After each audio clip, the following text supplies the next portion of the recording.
Charminar news ముందుగా headlines చూద్దాం. ముఖ్యమంత్రి హోదాలో ఏపీకి రేవంత్ రెడ్డి టార్గెట్ వాళ్ళేనా? నారా భువనేశ్వర్ని కలిసిన కానిస్టేబుల్ పై ఎస్పీ వేటు. ప్రభాస్ కి తన లెవెల్ ఏంటో తెలియట్లేదు పృథ్వీరాజ్ సుకుమారన్. ఈడీ కస్టడీలో ఎమ్మెల్సీ కవిత, ఆమె రోజువారీ దినచర్య ఇదే. ఏపీలో రాజకీయాలు ఆసక్తికరంగా మారుతున్నాయి. ఎన్నికల సమయం దగ్గర పడుతున్న కొద్దీ పరిణామాలు చాలా వేగంగా మారిపోతున్నాయి. ఈ నేపథ్యంలోనే తెలంగాణ సీఎం రేవంత్ రెడ్డి ఆంధ్రప్రదేశ్లో పర్యటించనున్నారు. ముఖ్యమంత్రిగా బాధ్యతలు చేపట్టిన తర్వాత రేవంత్ తొలిసారిగా ఏపీకి వెళ్తున్నారు. మార్చి 11న విశాఖపట్నం స్టీల్ ప్లాంట్ ప్రైవేటీకరణను నిరసిస్తూ ఏపీ కాంగ్రెస్ ఆందోళన కార్యక్రమాలు చేపట్టనుంది. అందులో భాగంగా విశాఖలో సభ ఏర్పాటు చేసింది. ఈ సభకు ముఖ్య అతిథిగా తెలంగాణ సీఎం రేవంత్ రెడ్డి హాజరు కానున్నారు. టీడీపీ అధినేత చంద్రబాబు సతీమణి నారా భువనేశ్వర్ని కలిసిన కానిస్టేబుల్ సాకిరి రాజశేఖర్ ను సస్పెండ్ చేస్తూ తిరుపతి ఎస్పీ కృష్ణకాంత్ పటేల్ ఉత్తర్వులు జారీ చేశారు. తిరుపతి దిశ పోలీస్ స్టేషన్ లో పనిచేస్తున్న కానిస్టేబుల్ రాజశేఖర్ అన్నమయ్య జిల్లాలో నిజం గెలవాలి కార్యక్రమంలో పాల్గొనేందుకు భువనేశ్వరి తిరుపతి జిల్లా బకారపేట మీదుగా వెళ్తుండగా కలిశారు. కానిస్టేబుల్ పై ఫిర్యాదులు రావడంతో విచారణ అనంతరం ఆయన్ను సస్పెండ్ చేసినట్లు ఎస్పీ తెలిపారు. జిల్లా పోలీసులు అధికారులు సిబ్బంది తమ వ్యక్తిగత అభిప్రాయాలను బహిర్గతం చేయడం, రాజకీయ పార్టీ కార్యక్రమాల్లో పాల్గొనడం వంటి వాటిని ఎన్నికల ప్రవర్తన నియమావళి ఉల్లంఘనగా పరిగణించి చట్ట ప్రకారం చర్యలు తీసుకుంటామని హెచ్చరించారు. Pan India star Prabhas recent గా సలార్ పార్ట్ 1 సినిమాలో బ్లాక్ బస్టర్ అందుకున్నాడు. ఈ చిత్రంలో ప్రభాస్ తర్వాత ఫ్యాన్స్ కి ఎక్కువగా నచ్చిన క్యారెక్టర్ వరదరాజ మన్నార్తి. ఎందుకంటే ఈ పాత్రను అంత అద్భుతంగా చేశారు. Malayala hero Prithviraj Sukumaran, Prabhas Prithviraj on screen friendship కి అయితే ఆడియన్స్ ఫిదా అయిపోయారు. అయితే ఈ సినిమా తర్వాత ఆన్ స్క్రీన్ లో కూడా వీళ్ళిద్దరూ అంతే గొప్ప స్నేహితులైపోయారు. ఈ విషయాన్ని చాలా సార్లు పృథ్వీరాజ్ కూడా చెప్పారు. అయితే తాజాగా తన కొత్త సినిమా ఆడు జీవితం ప్రమోషన్స్ లో భాగంగా ఇచ్చిన ఓ ఇంటర్వ్యూలో ప్రభాస్ తో తన స్నేహం గురించి ఇంట్రెస్టింగ్ కామెంట్ చేశారు పృథ్వీరాజ్. ఢిల్లీ లిక్కర్ స్కామ్ కేసులో BRS MLC Kalvakuntla Kavitha arrest అయిన విషయం తెలిసిందే. ఆమెకు ఢిల్లీ రౌస్ అవెన్యూ కోర్టు 7 రోజుల కస్టడీ విధించగా ప్రస్తుతం ఆమె ఈడీ కస్టడీలో ఉన్నారు. భగవద్గీత పుస్తక పఠనం, భగవన్నామ స్మరణతో కవిత దినచర్యను కొనసాగిస్తున్నారు. బుధవారం ఏకాదశి సందర్భంగా ధ్యానం చేస్తూ ఉపవాస దీక్షలో ఉన్నారు. ఆమె కోరిక మేరకు ఈడీ అధికారులు పలు రకాల పనులను కవితకు అందించారు. జనసేన అభ్యర్థి కొణతాల రామకృష్ణ ఎన్నికల నియమావళికి విరుద్ధంగా సచివాలయ ఉద్యోగులు ప్రవర్తించవద్దని కొణతాల రామకృష్ణ హితవు పలికారు. కొందరు సచివాలయ ఉద్యోగులు అత్యుత్సాహం చూపిస్తూ అధికార పార్టీకి ప్రచారం చేస్తున్నారని, వీటికి సంబంధించి ఈసీకి ఫిర్యాదు చేస్తామని హెచ్చరించారు. భవిష్యత్తులో జరగబోయే పరిణామాలకు తమకు బాధ్యత ఉండబోదని శృతి మెత్తగా చెప్పారు. మేమందరూ కూడా చెప్పడం జరిగింది. ఏ విధంగా అయితే ప్రభుత్వ అధికారులు కానీ, వాలంటీర్లు కానీ, లేదంటే సెక్రటేరియట్ సంబంధించినటువంటి ఉద్యోగస్తులు కానీ, ఏ స్థాయిలో ఉద్యోగస్తులైనా కాంట్రాక్ట్లో ఉన్నట్టు ఎవరైనప్పటికీ ఈ ప్రచార కార్యక్రమంలో కానీ, లేదంటే వేరే రకంగా రాజకీయ కార్యక్రమాలు ఏం జరిపినప్పటికీ వెంటనే తగు చర్యలు తీసుకోవాలని రాష్ట్ర ఎన్నికల కమిషన్ కాదు, కేంద్ర ఎన్నికల కమిషన్ కూడా ఫిర్యాదు చేయడం జరుగుతుంది. ఈసరికే ఎన్నికల కమిషన్ నిన్న ఒక వాలంటీర్ను ఒకరినో వారి మీద చర్యలు కూడా తీసుకోవడం జరిగింది. మేమైతే ఎక్కడైతే ఉన్నారో వాళ్ళు వెంటనే ఫోటోలు తీసుకొని డైరెక్ట్గా ఎన్నికల కమిషన్కి రిపోర్ట్ చేసే విధంగా వాళ్ళకి టోల్ ఫ్రీ నెంబర్ కూడా ఉంది సెంట్రల్ ఎన్నికల కమిషన్కి. అదేవిధంగా రాష్ట్ర ఎన్నికలు పెట్టి తగు చర్యలు తీసుకోవడం జరుగుతుంది. వాళ్ళకు కూడా మా అప్పీల్ ఏంటంటే, దయచేసి ఇటువంటి కార్యక్రమంలో మీరు పాల్గొంటే భవిష్యత్తులో జరిగే కార్యక్రమాలకి మరి ఎవరిది బాధ్యులు కాదు. దయచేసి వాటికి దూరంగా ఉండాల్సిందే కోరుతున్నాం.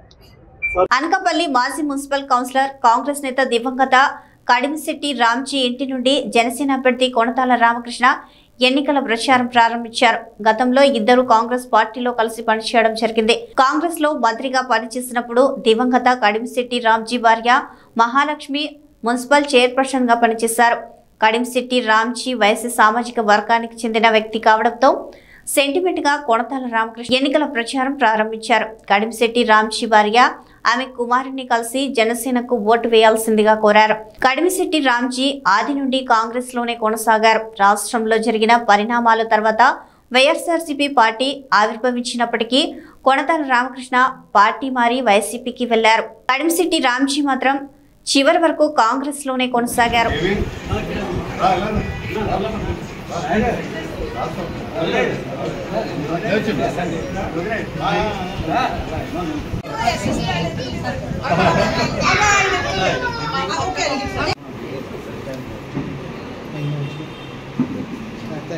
నంద్యాల వరదరాజరెడ్డిని ప్రశ్నించిన ఎన్నికల ఫ్లయింగ్ స్క్వాడ్ అధికారి హైమావతి. ప్రొద్దుటూరు మున్సిపాలిటీ పరిధిలోని 22వ ward councillor YS Mohammed Ghouse స్వగృహంలో జరుగుతున్న సమావేశానికి అనుమతి ఉందా అని ప్రొద్దుటూరు టీడీపీ ఎమ్మెల్యే అభ్యర్థి నంద్యాల వరదరాజరెడ్డిని ప్రశ్నించిన ఎన్నికల ఫ్లయింగ్ స్క్వాడ్ అధికారి హైమావతి. తాము పబ్లిక్ ప్లేస్ లో సమావేశం ఏర్పాటు చేయలేదని, మా స్వగృహంలో ఏర్పాటు చేసుకున్న సమావేశానికి పర్మిషన్ ఎందుకు తీసుకోవాలని ప్రశ్నించిన టీడీపీ ఎమ్మెల్యే అభ్యర్థి నంద్యాల వరదరాజరెడ్డి.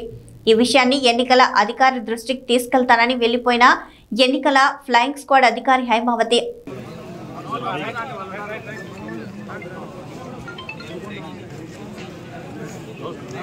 నమస్కారం మీడియా మిత్రులకి అందరికీ నమస్కారం. గతంలో నాన్న ఉన్నప్పుడు కూడా పెద్దాయన అంటే చాలా అభిమానంగా ఆప్యాయతగా ఉండేవాడు.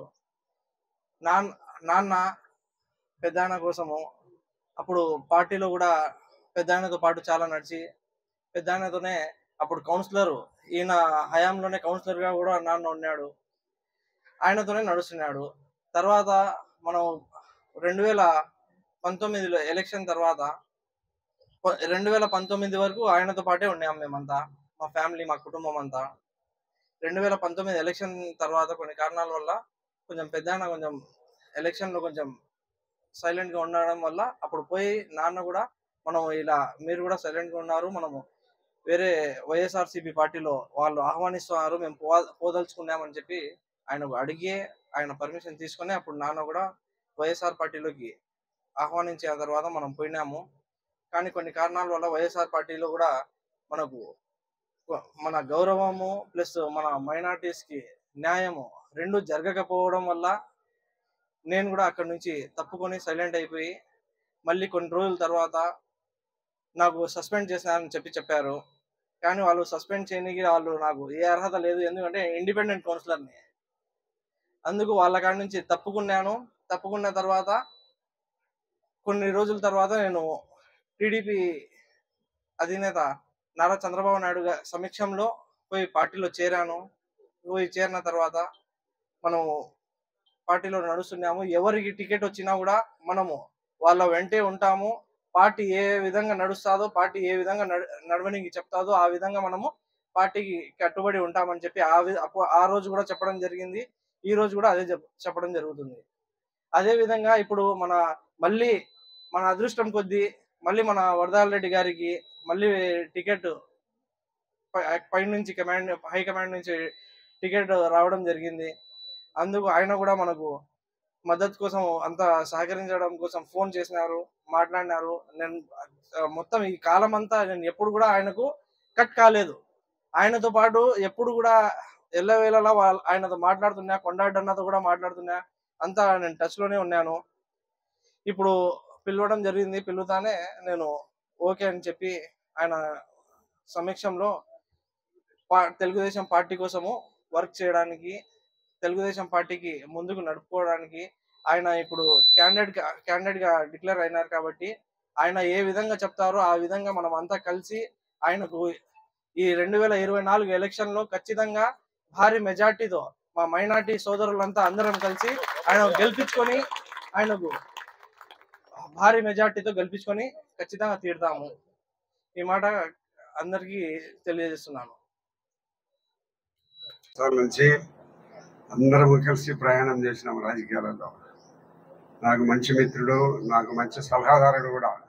ఏదన్నా క్లిష్ట పరిస్థితులు వచ్చినప్పుడు ఆయనతో సలహా తీసుకుంటాంటే ముస్లిం సోదరులతో వాళ్ళతో కూడా మాట్లాడి మనం ఈ మార్గం మంచి మార్గాన్ని తీసుకొని పోదామని చెప్పిన మంచి మిత్రుడు నాకు మున్నా గారు. మరి ఈరోజు యాక్టివ్గా తెలుగుదేశం పార్టీలో యాక్టివ్ రోల్ తీసుకొని మరి కౌన్సిలర్గా ఉండబడిన మహమ్మద్ గౌస్ గారిని పార్టీలోకి ఆహ్వానిస్తూ హృదయపూర్వకంగా మేమందరం ఆయన పార్టీలోకి స్వాగతిస్తూ ఆయన భవిష్యత్తును మా చేతుల్లో పెడుతున్నాడు. ఆయన భవిష్యత్తును తప్పకుండా మేము తీర్చిదిద్దుతాము. మంచి కౌన్సిలర్గా కూడా ఉండేటట్టు మా యొక్క సహాయాలు సహకారాలు అభివృద్ధి విషయంలో అన్ని రకాల మేము ఆయనకు సహకరిస్తాము. మరి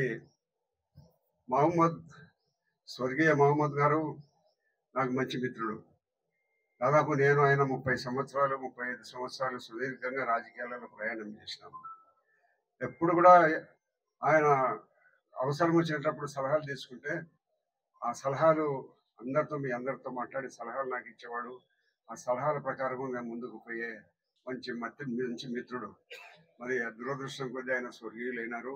మరి ఆయన కొడుకు మహమ్మద్ గౌస్ను కూడా మేము తీర్చిదిద్ది రాజకీయాలలో ఆయనంటూ ఒక వ్యక్తిగా మేము రాజకీయాల్లో నిలబెట్టాలనే ఒక ఆలోచనతో నేను స్వయంగా ఆయనతో కలిసి మాట్లాడకపోయినప్పటి నుంచి ఫోన్లలో చెప్తా ఉండేవాడిని, గౌస్ నువ్వు పొరపాటు చేయొద్దు, సక్రమైన పద్ధతిలో ఈ ప్రొద్దుటూరు 40 సంవత్సరాల నా రాజకీయ జీవితం ఎక్కడ కూడా ఎలాంటి తప్పు చేయకుండా ఎవరు కూడా చేయలేతి చూపకుండా రాజకీయ జీవితాన్ని గడిపినాం.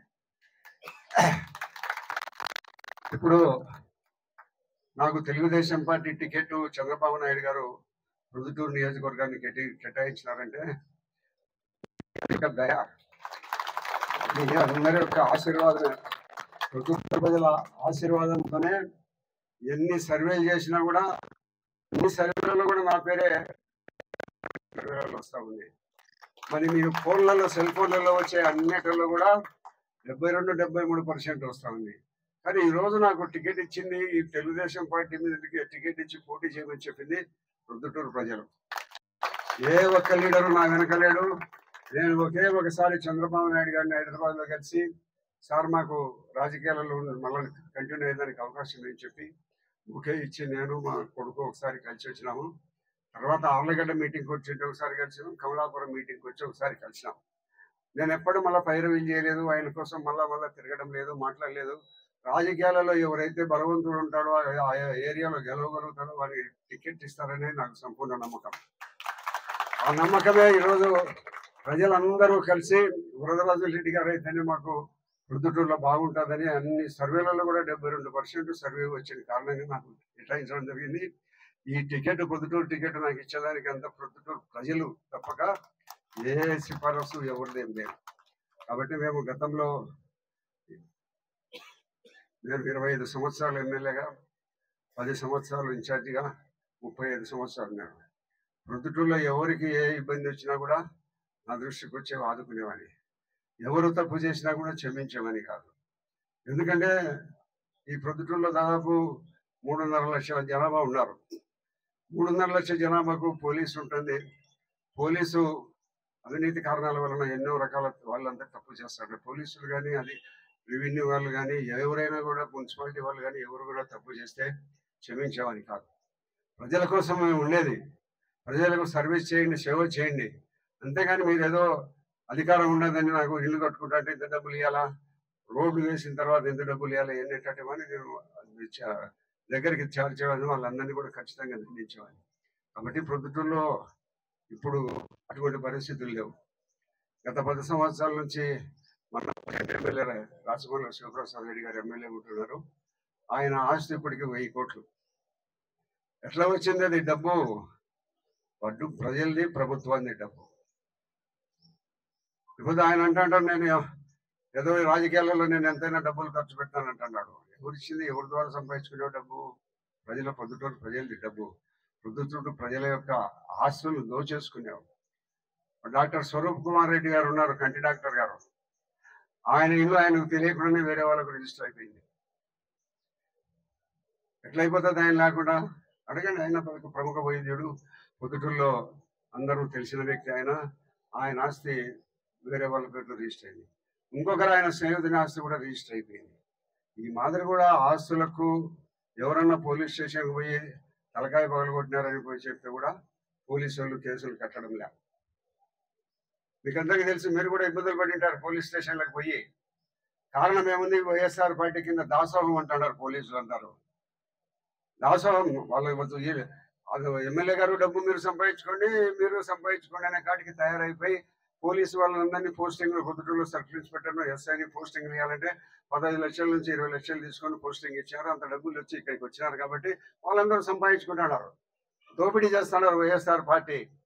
మీకు దాదాపు ఇప్పుడు 5 సంవత్సరాలు 10 సంవత్సరాల నుంచి కూడా పరిస్థితి గతంలో ఉన్న పరిస్థితులు ఎట్లున్నాయి, ఇప్పుడే పరిస్థితులు ఎట్లున్నాయని మీకు అందరికీ తెలిసింటాయి. కాబట్టి ప్రొద్దుటూరు ప్రజల యొక్క మాన ప్రాణాలను రక్షించే దానికోసం ఎప్పుడు ఎల్లవేళలా మీ ముస్లిం యొక్క మైనారిటీ సోదరుల యొక్క హక్కులు పరిరక్షించే కోసం ఎప్పుడు గతంలో ఉన్నాడు. మరి మహమ్మద్ గారు, ముక్తారు, నిమ్మకాయలు చాలా మంది నాకు అందరు మిత్రులున్నారు. నాతో పాటు వచ్చి నా పక్కన సమానంగా కూర్చుంటాం. వాళ్ళ సలహాలు వింటాం. వాళ్ళు ఏమన్నా చేయాలంటే, మంచి చేయాలంటే చేస్తాం. అటువంటి పరిస్థితి ఇప్పుడు ప్రొద్దుటూరులో లేదు. మరి ఈ పరిస్థితిని మనం పోగొట్టాలంటే ఇక్కడ తెలుగుదేశం పార్టీకి ఓట్లు వేసి మీరు గెలిపించాలి అందరూ. ఎందుకంటే ప్రజలకు పోలీస్ స్టేషన్లో కానీ ఇసుక దందా వదులుతున్నారు విపరీతంగా. మనం ఇల్లు కట్టుకోవాలంటే గతంలో 1500కు 1400కు ఇసుక వచ్చేది. మీరు ఎవరైనా ఇల్లు కట్టుకునే వాళ్ళు ఉండింటే దాదాపు 4000 3500 ట్రాక్టర్ ఇసుక కొని ఇల్లు కట్టుకుంటారు. మా పర్మిషన్ లేదు, మా ఓన్ సైట్ కదమ్మా, మా సొంత దాంట్లో పెట్టుకుంటున్నాము. మా గతంలో ఎప్పుడు నేను చాలా కాలము రాజకీయాల్లో ఉన్నాను. మా సొంత స్థలంలో పెట్టుకునేదానికి ఎప్పుడు పర్మిషన్లు అవసరం లేదమ్మా. పబ్లిక్ ప్లేస్లో పెడితేనే అవసరం. మా ఇళ్ళ ఇది మా ఇంట్లో దానికి కూడా మాకు పర్మిషన్ అంటే ఏంది కోడ్ మేడం కోడ్ ఉన్నా కూడా మా సొంత దాంట్లో పెట్టుకుంటే కోడ్ వర్తించదమ్మా. ఏమన్నా గవర్నమెంట్ సైట్లోనో పబ్లిక్ సైట్లో పెడితేనే కోడ్ వర్తిస్తుంది. మా సొంత సైట్లలో పెట్టుకుంటున్నాం మేము. దానికి మిమ్మల్ని అడగాలంటే మేము ఇళ్లలో కూడా మేము ఉండాలంటే కూడా మిమ్మల్ని అడగాలనా? గ్యాదర్ అయినా మీకు పబ్లిక్ న్యూసెన్స్ ఏం లేదు, ప్రైవేట్ స్థలం ఇది. చెప్పండి అమ్మా. మా ఇళ్లలో సొంత స్థలాల్లో పెట్టుకునే దానికి కోడ్ ఎప్పుడు లేదు. నేను 30 ఇదంతా వాళ్ళందరూ కలిసి ఇక్కడ పెట్టుకున్నారు. ఏదో ఇట్లా అవసరాల కోసం ఉంటుందని కూడా ఖాళీ సైట్ పెట్టుకున్నాడు. ఇట్లా మేము పెట్టుకుంటాను అమ్మా. మీరేం దీనికి కోడ్ వర్తించదు మేడం. మీ నేమ్మా హైమావతి. అవును మా మీతో నాకు పరిచయం ఉంది. కాబట్టి ఇది మా తెలిసి ఓన్ సైట్లో మేము మొత్తం పెట్టుకున్నాం కాబట్టి కోడ్ వర్తించదు. పబ్లిక్ ఎక్కడైనా పెట్టుకుంటేనే కానీ రోడ్లలో ఊరేగింపుపోతే కానీ మేము పర్మిషన్ తీసుకుంటాం. తెలియజేయండి అమ్మా. కూర్చోండి, మన వాళ్ళందరూ కూర్చోండి అమ్మా. మన దుర్మార్గపు పరిపాలన పోవాలంటే మనమందరము తెలుగుదేశం పార్టీకి చంద్రబాబు నాయుడు గారికి ఓట్లు వేసి మన ప్రొద్దుటూరులో తెలుగుదేశం పార్టీ అభ్యర్థిని గెలిపించి మనము రాష్ట్రంలో ప్రభుత్వం ఏర్పడడానికి మనం అందరము కృషి చేయాల్సిందిగా కోరుకుంటూ భవిష్యత్తులో మీ అందరి సమక్షంలో నేను మాటిస్తున్నాను. మహమ్మద్ గౌస్ గారిని ఎప్పుడు కూడా ఆయనకు ఎలాంటి ఇబ్బంది వచ్చినా, ఆయన సమస్యలు ఏమన్నా ఆయన వెంట ఉండి వెన్నంటి మేము ఆదుకుంటాం. అందరికీ నమస్కారం. రాబోయే ఎన్నికల్లో క్రైస్తవులు ఓట్లు అమ్ముకుంటున్నారని దుష్ప్రచారాన్ని అడ్డుకుంటామని క్రిస్టియన్ జేఏసీ అధ్యక్షులు రాజాజీ పేర్కొన్నారు. గురువారం కాకినాడ క్రిస్టియన్ జేఏసీ కార్యాలయంలో జరిగిన విలేకరుల సమావేశంలో ఆయన మాట్లాడారు. క్రైస్తవులు వేరు, రాజకీయాలు వేరని ఆయన పేర్కొన్నారు. ఎన్నికలలో క్రైస్తవులు పాస్టర్స్ ను రాజకీయ నాయకులు కలవడం సర్వసాధారణమని అన్నారు. అంతేకాని రాజకీయ నాయకులు కలిసినంత మాత్రాన ఓట్లు అమ్ముకునే పరిస్థితి లేదని అన్నారు.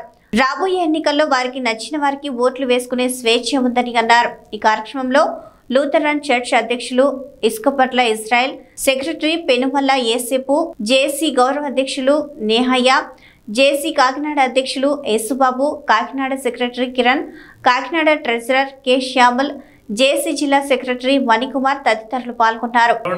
సర్వసాధారణం అయితే దయించి పాస్టర్ గారులు కానివ్వండి, లేకపోతే రాజకీయ నాయకులు కానివ్వండి, గమనించాల్సింది ఏంటంటే క్రైస్తవ మతం ఏ పార్టీకి కొమ్ము కాసే మతం కాదు. మతం వేరు, రాజకీయాలు వేరు. కాబట్టి దయచేసి విజ్ఞులు చాలా జాగ్రత్తగా గమనించాలి. తర్వాత క్రైస్తవులు ఓట్లు అమ్ముకుంటున్నారు అనే వస్తున్నటువంటి దుష్ప్రచారాన్ని ఈరోజు జేఏసీ ఖండిస్తూ ఉంది. క్రైస్తవులమైన మేము దేశ సమగ్ర అభివృద్ధికి ఎప్పుడు కట్టుబడి ఉంటాం. అలాగే మా ఓటుని ఎట్టి పరిస్థితుల్లో ఏ పార్టీ కూడా కొనగలిగిన సత్తా ఏ పార్టీకి లేదు. అమ్ముకునే దుస్థితి కూడా క్రైస్తవ్యానికి లేదని ఈ సందర్భంగా మరోసారి జేఏసీ తరపు నుంచి స్పష్టం చేస్తూ ఉన్నాను. పాస్టర్ గారుల్ని రాజకీయ నాయకులు కలవడం సర్వసాధారణం. అయితే పాస్టర్ గారు రాజకీయానికి వ్యతిరేకం కాదు, కానీ ఏ రాజకీయ పార్టీలు కూడా ఏ పాస్టర్ గారు కూడా కొమ్ము కాయరు అనే విషయాన్ని ఈ సందర్భంగా మీ అందరికి కూడా తెలియజేస్తున్నాను. నమస్కారం. Thank you.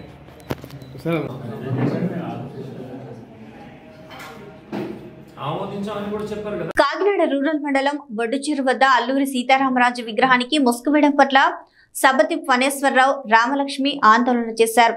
అల్లూరి ఏ పార్టీకి చెందిన వ్యక్తి కాదని, తనగా స్వాతంత్రోద్యమకారుడని అన్నారు. అధికారుల చర్య ఆ వీరుణ్ణి అవమానించడమేనని అన్నారు. ఎన్నికల కోడ్ నిమిత్తం స్వతంత్ర సమరయోధుడు అల్లూరి సీతారామరాజు విగ్రహానికి అధికారులు ముసుగు వేయడం జరిగిందని సబతి ఫణేశ్వరరావు, రామలక్ష్మి పేర్కొన్నారు. అల్లూరి సీతారామరాజు విగ్రహానికి ఎన్నికల కోడ్ అమలులో ఉందని, విగ్రహానికి ముసుగు వేయడం జరిగింది అని అన్నారు. తక్షణమే ముసుగును తొలగించాలని డిమాండ్ చేశారు. ఈ కార్యక్రమంలో నూకరాజు తదితరులు పాల్గొన్నారు.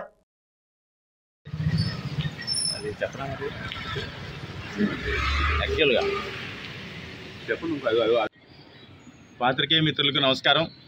మరి ఇప్పుడు ఆంధ్రప్రదేశ్ రాష్ట్రంలో ఎలక్షన్ కోడ్ అమల్లో ఉంది.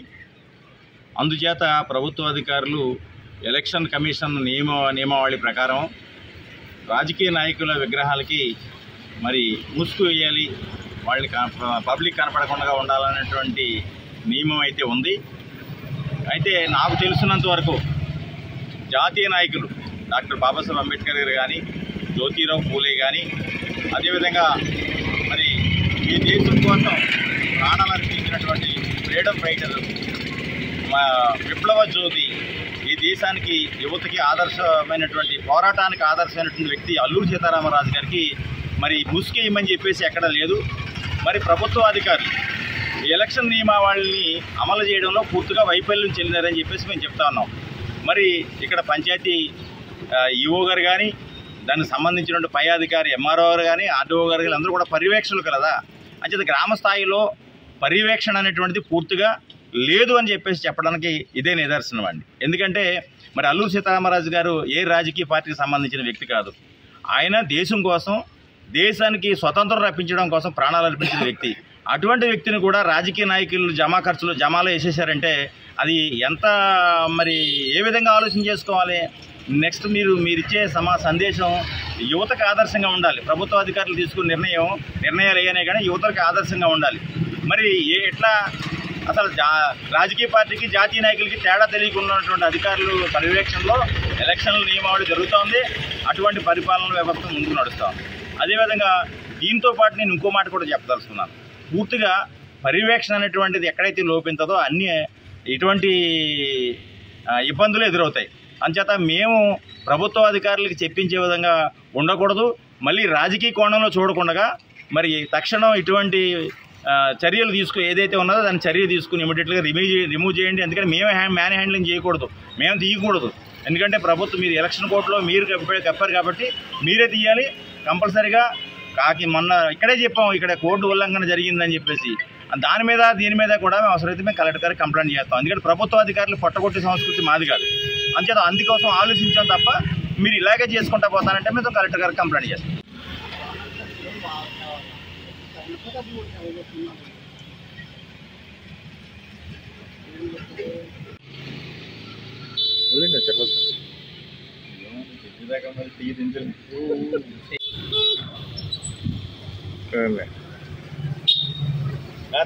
గాంధీనగర్ అంజయ్య కాలనీ 82వ వార్డ్ తెలుగుదేశం, జనసేన, బీజేపీ ఉమ్మడి అభ్యర్థి కొనతాల రామకృష్ణను గెలిపించాలని ప్రార్థిస్తూ ఇంటింటా ప్రచారం కార్యక్రమం జరిగింది.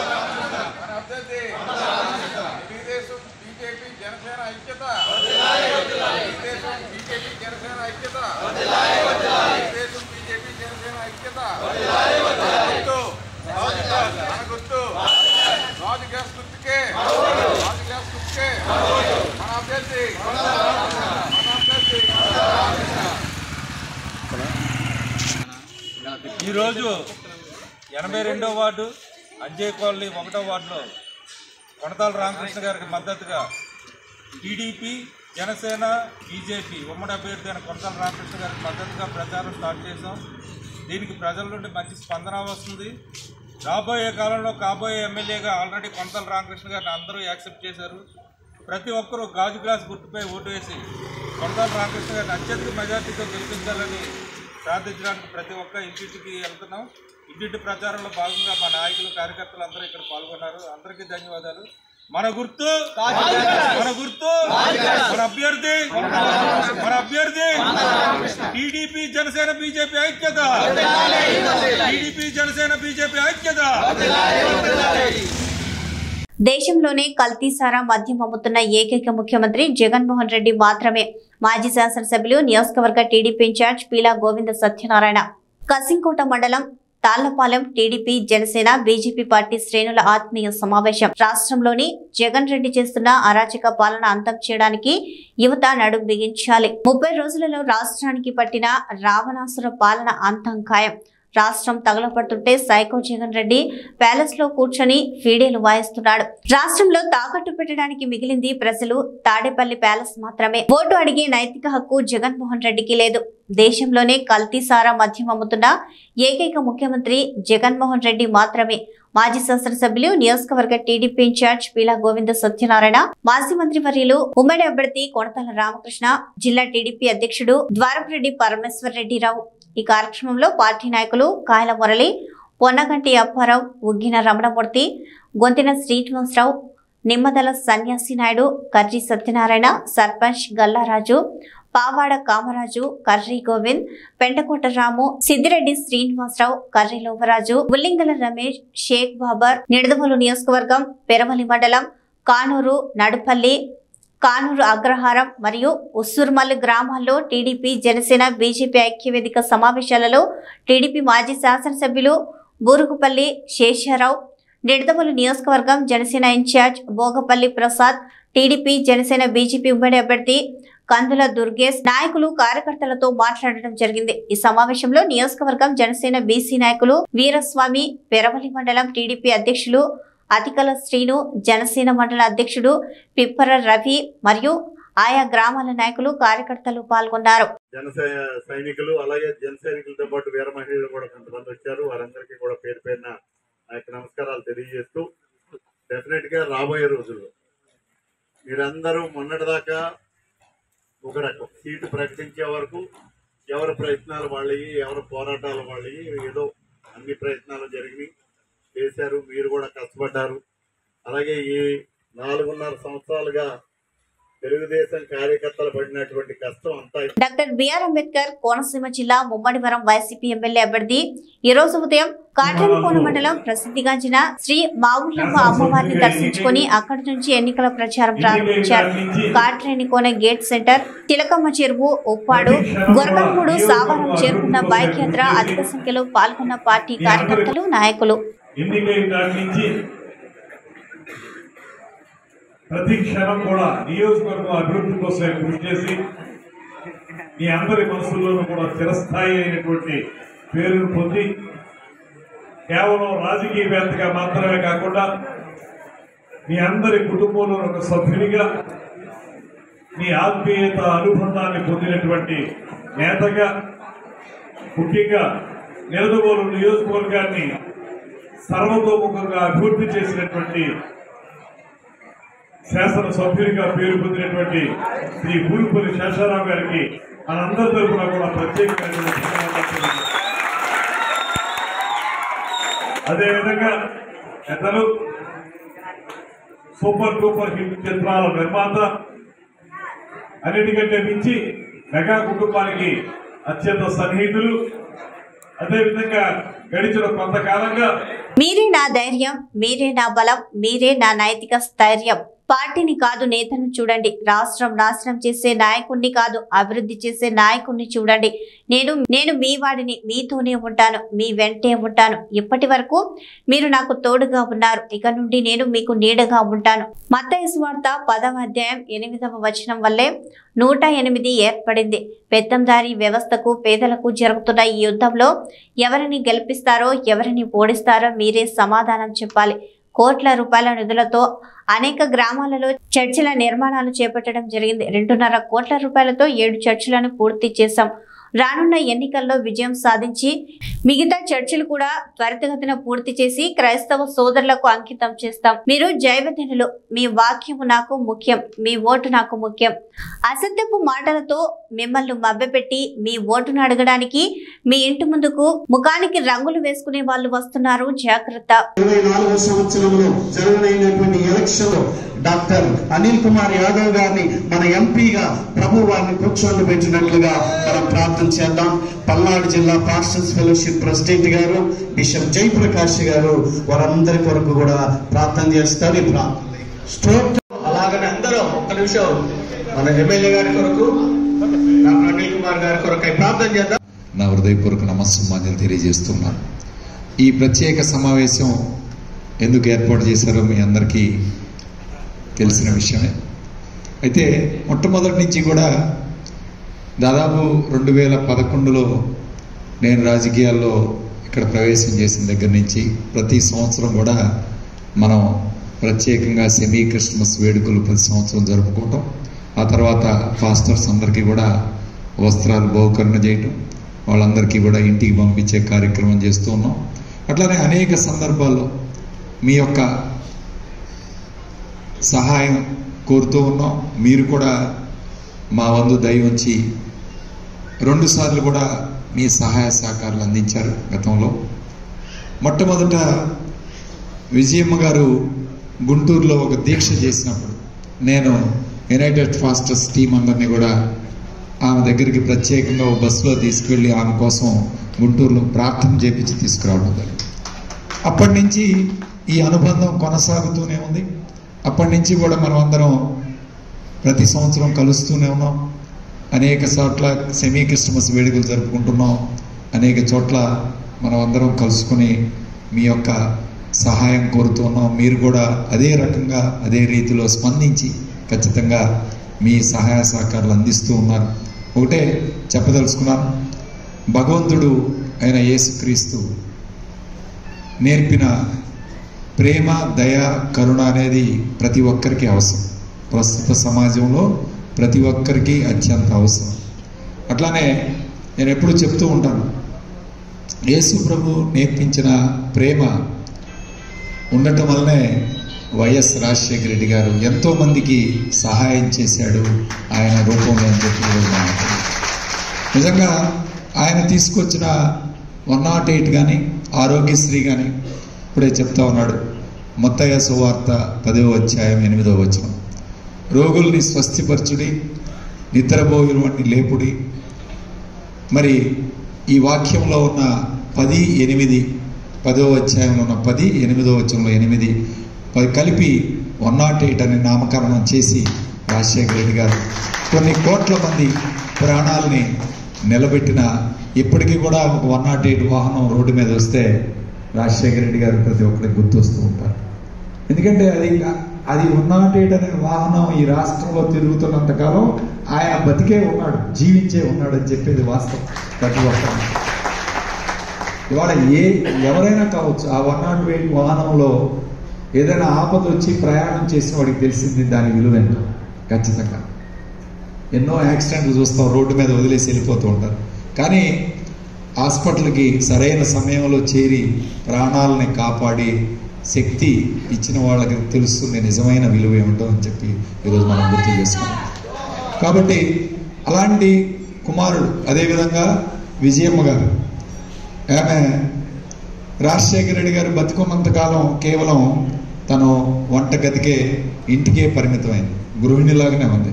కానీ రాజశేఖర రెడ్డి గారు చనిపోయిన తర్వాత ఆమె లక్షల మందిలో ప్రసంగం చేసింది. ఎంతో ధైర్యంగా బయటకు వచ్చి ఒక మాట చెప్పింది, నాకు ధైర్యాన్ని ఇచ్చింది ఈ బైబిల్ మాత్రమే అని బైబిల్ కట్టుకొని మాట్లాడారు. ఆమె స్టేజ్ మీద కానీ లేదా ఎక్కడ మాట్లాడినా సరే బైబిల్ చేతిలో పట్టుకుని దాన్ని కూడా విమర్శించారు చాలామంది, దాన్ని కూడా విమర్శించారు. కానీ విమర్శలను పక్కన పెట్టి ఒకటే మాట చెప్పింది, నాకు ధైర్యాన్ని కొండంత బలాన్ని ఇచ్చింది బైబిల్, దీనివల్ల నేను మాట్లాడగలిగాను ఇంత లక్షల మందిలో కోట్ల మందిలో అని చెప్పిన మాటలు మీరందరూ కూడా గుర్తు చేసుకోవాలి. అట్లనే ఆయన కుమారుడు జగన్మోహన్ రెడ్డి గారు ఇంకొక అడుగు ముందుకేసి ఇవాళ ఏం చెప్తా ఉన్నాడు, ఇవాళ పెత్తందారులకి పేదవాళ్ళ మధ్య ఈరోజు యుద్ధం జరుగుతూ ఉందని చెప్తాను. ఎందుకు ఇవాళ జరుగుతూ ఉంది? పేదవాడికి వాళ్ళ న్యాయం చేసే కార్యక్రమం చేశాడు కాబట్టి. ఏ విధంగా న్యాయం చేశాడు? ఎస్, మీ పిల్లల్ని చదివించుకుంటున్నారా లేదా? ఒక ఇంగ్లీష్ మీడియం పాఠశాలలో మీ పిల్లల్ని ఇవాళ బ్రహ్మాండంగా ప్రభుత్వ పాఠశాలలో చదివించుకోగల శక్తిని ఎవరిచ్చారు? జగన్మోహన్ రెడ్డి గారు. విద్య లేకపోతే ఎవరు కూడా పనికిరారు. అలాంటి చదువు మీ పిల్లల్ని చదివించుకునే కార్యక్రమం, పథకాలు ఇచ్చే కార్యక్రమం, డబ్బులు ఇచ్చే కార్యక్రమం. ఇవాళ ఇంట్లో ఆడకూతురు చేతిలో 4 రూపాయలు డబ్బులు ఉన్నాయి. ఇవాళ బ్రహ్మాండంగా తన కుటుంబాన్ని మరి మంచిగా ఇవాళ చదివించుకోవడం కానీ, వైద్యం చేయించుకోవడం కానీ, ఇవాళ అన్ని అవసరాలు తీర్చే కార్యక్రమం. చేయూత అనే పథకం 45 సంవత్సరాలు దాటిన ఎస్సీ, ఎస్టీ, బీసీ, మైనార్టీలకి ఈ పథకం ఎక్కడైనా ఉందా దేశంలో? ఎక్కడ లేదు. ఇవాళ ఇన్ని పథకాలు ఇస్తుంటే వాళ్ళు చెప్తూ ఉన్నారు, ఉచితంగా డబ్బులు పంచుతున్నాడు జగన్మోహన్ రెడ్డి గారు. ఎస్, ఎవరి కోసం పంచుతున్నాడు? పేదవాళ్ళ కోసం. వైట్ రేషన్ కార్డు పేదవాళ్ళ కోసం ఈరోజు పంచుతున్నాడు. ఎందుకు పంచుతున్నాడు? మీ కాళ్ళ మీద మీరు నిలబడాలి. ఆర్థికంగా ఆ కుటుంబం వాళ్ళ కాళ్ళ మీద నిలబడి వాళ్ళ కుటుంబాన్ని వాళ్ళు పోషించుకోవాలి. మానవ వనరుల అభివృద్ధి కూడా అభివృద్ధి ఈ రాష్ట్రంలో, అది మనం గుర్తుపెట్టుకోవాలి. అన్నిటికన్నా గొప్పది మానవ వనరుల అభివృద్ధి. నేను కాదు చెప్పింది, అమర్త్య సేన్ నోబెల్ బహుమతి గ్రహీత ఆర్థిక రంగంలో ఆయన చెప్పాడు, అన్నిటికన్నా ఇవాళ మనం రోడ్డు వేస్తాం లేదా ఒక ఫ్యాక్టరీ కడతాం, కానీ ఒక ఇంట్లో పేదవాడు ఆకలితో చచ్చిపోతే అది అభివృద్ధి కాదు.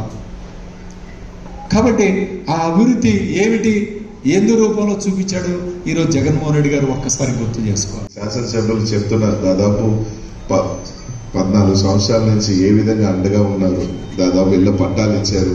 ఇంకా ఒక పెద్దలు చెప్పారు రూరల్ నియోజకవర్గంలో కొన్ని ఇవ్వాలని, తప్పకుండా అవి కూడా తప్పకుండా మీ శాసనసభ్యులు ఇస్తారు. అలాగే దానికి సంబంధించి కమ్యూనిటీ హాల్ కానీ అన్నీ కూడా నా వంతు తప్పకుండా మీ అందరి ఆశీస్సులతో నేను తప్పకుండా ఎంపీ అయితే నా వంతు తప్పకుండా కమ్యూనిటీ హాల్స్ కూడా కృషి చేస్తాను, మీకు అండగా ఉంటాను. మీ శాసనసభ్యుడు ఏ విధంగా మీతో కలిసి ప్రయాణం చేశాడో అదే విధంగా మీ శాసనసభ్యుడితో కలిసి మంచి ముందుకు చేసుకుంటూ ముందుకు వెళ్తానని చెప్పి ఈరోజు తెలియజేస్తున్నాను. కాబట్టి అందరూ కూడా ఆలోచన చేసి మీరందరూ కూడా 10 మందికి చెప్పగలిగిన వాళ్ళు, 10 మందిని మార్చగలిగిన వాళ్ళు, 10 మందికి ఇది చేయగలిగిన వాళ్ళు ఇక్కడ ఉన్న వాళ్ళు అందరూ కూడా, మీరందరూ కూడా సామాన్యులు కాదు, శక్తివంతులు. మీరు కనీసం ఒక 100 ఓట్లు మీరు ఇట్లా చెప్పి అట్లా ఏమంటే వేసేవాళ్ళు మీకు ఉన్న వాళ్ళు. ఇక్కడే దాదాపు 30-40 వేల ఓట్లని ప్రభావితం చేయగలిగిన వాళ్ళు, అంటే ఎవరైనా గెలవాలని తెచ్చారన్న ప్రభావితం చేయగల శక్తి సామర్థ్యాలు ఈ రూమ్లోనే ఉంది. కాబట్టి అందరినీ కూడా నేను ఒకటే చెప్తాను, మీరందరూ కూడా సాయం చేయండి. తప్పకుండా మీరు చేసే సాయం ఈరోజు నేనైనా సీనన్నాను, కానీ మీరు చేసేది మాకు కాదు, మా సాయం కన్నా మంచి చేస్తూ ఈ రాష్ట్రానికి పేదవాడికి అండగా ఉన్న జగన్మోహన్ రెడ్డి గారి చెందుతుంది సాయం అని చెప్పి అందరికీ కూడా తెలియజేసుకుంటా ఉన్నాను. కాబట్టి ప్రతి ఒక్కరికి కూడా ఇక్కడ వచ్చే కార్యక్రమానికి వచ్చి మమ్మల్ని పిలిచినందుకు, ఈ కార్యక్రమం ఆర్గనైజ్ చేసిన సుధీర్ గారికి ఇంకా పెద్దలందరికీ కూడా పేరు పేరున కూడా ధన్యవాదాలు తెలియజేసుకుంటూ మీ అందరి బ్లెస్సింగ్స్ ఉండాలా, మీ అందరి ఇది ఉండాలని చెప్పి మనస్ఫూర్తి. ఇవి ఈ బులెటిన్ విశేషాలు. మరో బులెటిన్లో మళ్ళీ కలుసుకుందాం. నమస్కారం.